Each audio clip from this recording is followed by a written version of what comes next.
So now we have a bunch of teens, children with no authority and nobody to hold them accountable presently because of different restrictions. And then they continue throughout their life without presence, Mm, without accountability, right, without community. right. And then they raise and have their own children. And because none of that was present during their childhood, they don't know how to do that for the next generation. And then that happened with millennials and the older Gen Zs. And then now we're starting to see like this YN epidemic, quote unquote, because now we're seeing the effects of children who are born to parents who were not raised and who did not have presence in the community. Y'all heard it.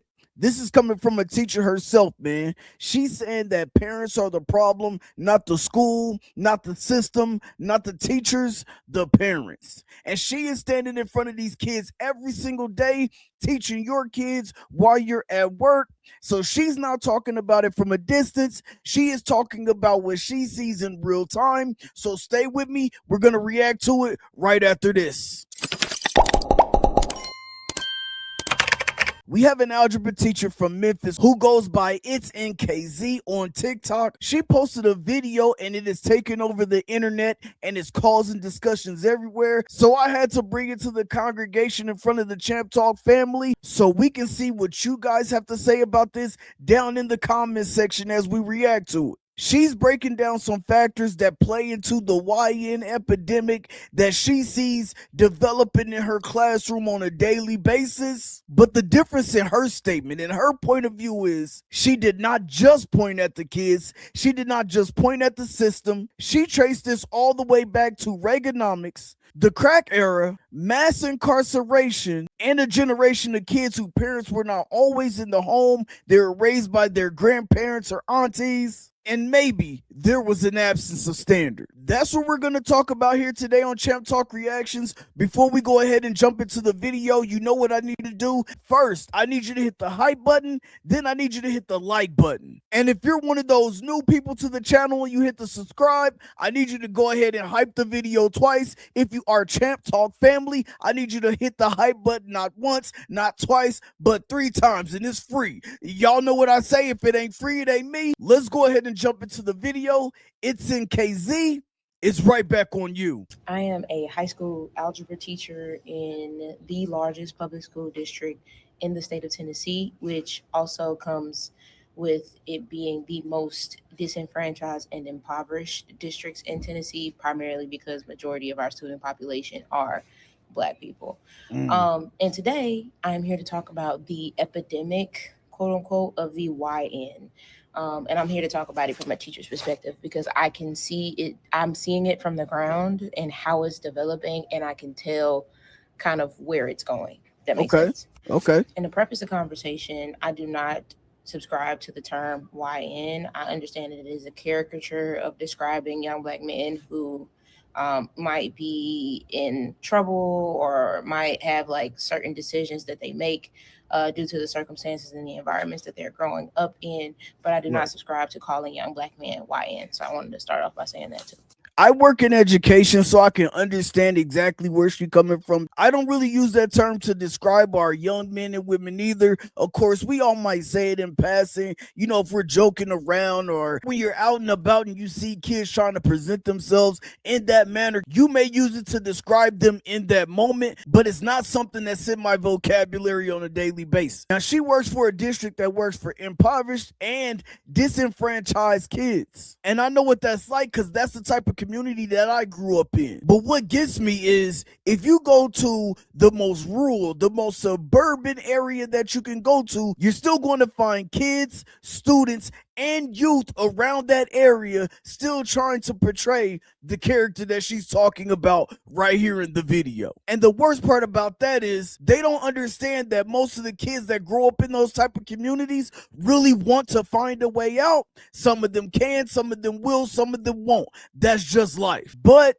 if you're not from that and you're leaning into it, you're acting it, you're portraying it, that's exactly how people are going to label you, no matter where you are. Let's get back into it. Most of the time, when you hear people talk about just where Black people are as a community in today's time, especially the young people. You hear a lot of it being blamed on the parenting, on the system, on the education system, et cetera, et cetera. And all of those things are true. I think this conversation is a lot more nuanced and it takes place at the intersectionality of all of it. Mm. So, in order to not make this video extremely long, I'm going to actually break this down into three parts. In this part, I will talk explicitly about parenting. Okay. And the parenting goes back a lot further than I think some people are cognizantly thinking about. The parenting goes back to, especially in the Black community, we're going back to Reaganomics, right? Mm. When you have multiple generations of uh, people not being present due to drug abuse, due to mass incarceration, due to the perpetuation of like the welfare state, all of these things, right? They create this kind of like dependency in this environment. And that is kind of what we're seeing the effects of trickled all the way down. I know these things happened 30 plus 40 years ago, Right. but I think now we're starting to see the effects. So with the parenting explicitly, right? Hold up, y'all. Before she get into the parenting, listen, some of y'all are watching this are like me, man. I'm an 80s baby. You knew how that was. You were born in the 80s. You were raised in the 90s. So she's making valid points right here. But I noticed so far she has not mentioned music that we, yes, even me, grew up listening to during that time, or the gang culture that took over our cities and communities played a big part in how we acted, how we dressed, the way we walked, the way we talk. All of it played into it. And I'm not saying that one was more prevalent than the other. I'm just saying these were all factors that played a part in our upbringing during this time. Right.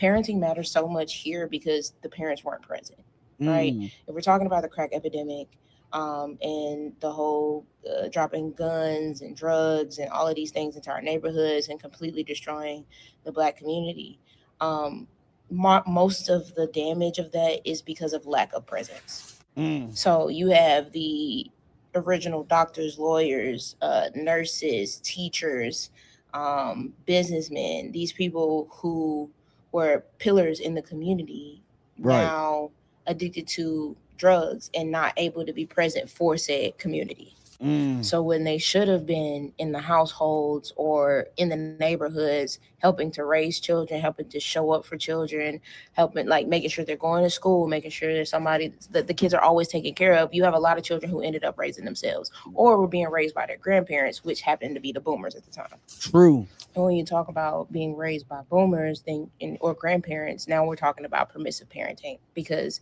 realistically a grandparent cannot show up in the same ways that your parent can because of different restrictions, whether it be mobility, age, job, all of that, right? Yeah. There's a reason. So now we have a bunch of teens, children with no authority and nobody to hold them accountable presently because of different restrictions.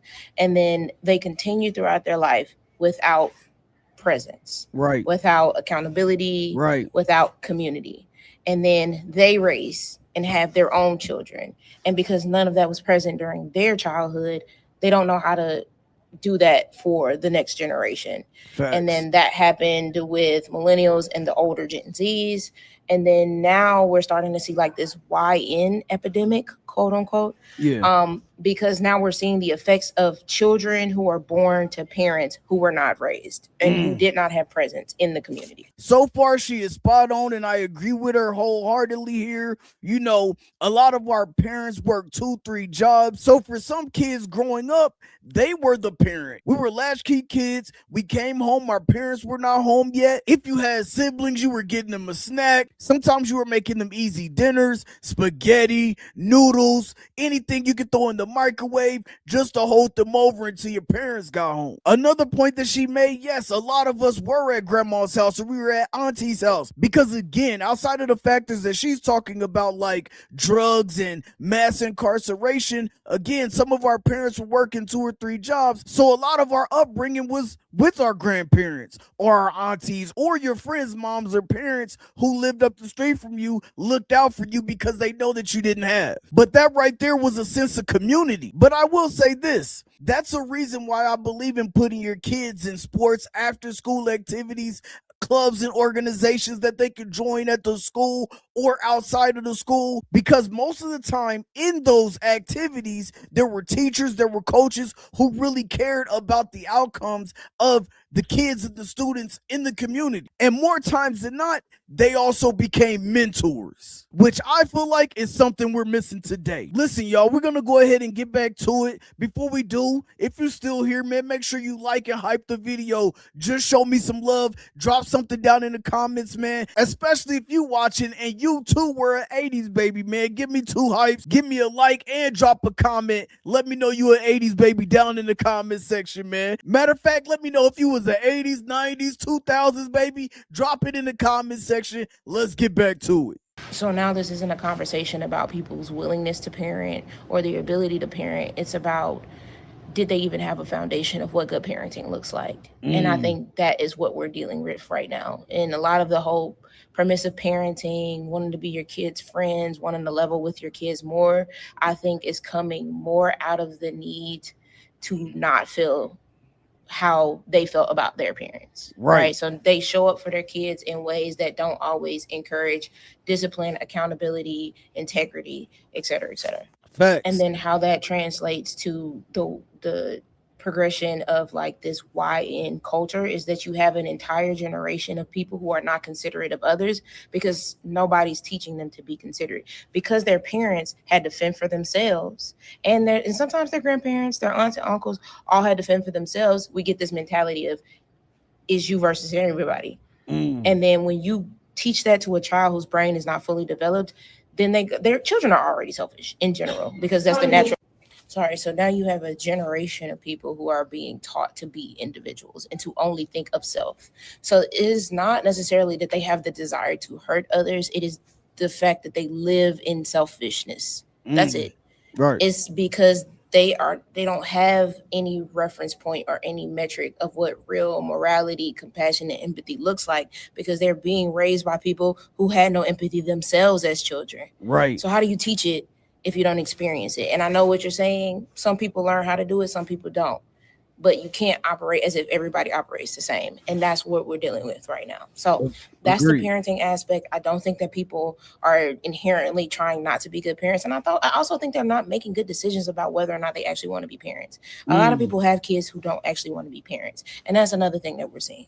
So that's the parenting side of it. All right, y'all. So that's the end of the video right there, man. Y'all heard her. This is a real conversation to have. Something I thought about during the last portion of the video was the discipline aspect. How you were disciplined as a kid will sometimes play into the lack of disciplining your children once you become a parent, or that can play into I'm not whooping my kids, I'm not spanking my kids, because we all know it's a difference there, or there will be no physical activity. I'm talking about wall sits, push-ups, sit-ups, burning them out like a military parent would. And I also believe it play a part in how active we are as parents now, man. I know me, I am an active parent. I show up to pretty much all of my daughter's games, all of her track meets, anything that she has going on at the school, I'm trying to be there front and center, because I know that at times my mom or my grandmother was not able to be there. And that's perfectly fine. That's okay. All I'm saying is those are elements that play into it also. Before we get up out of here, though, I want to jump into the comment section and just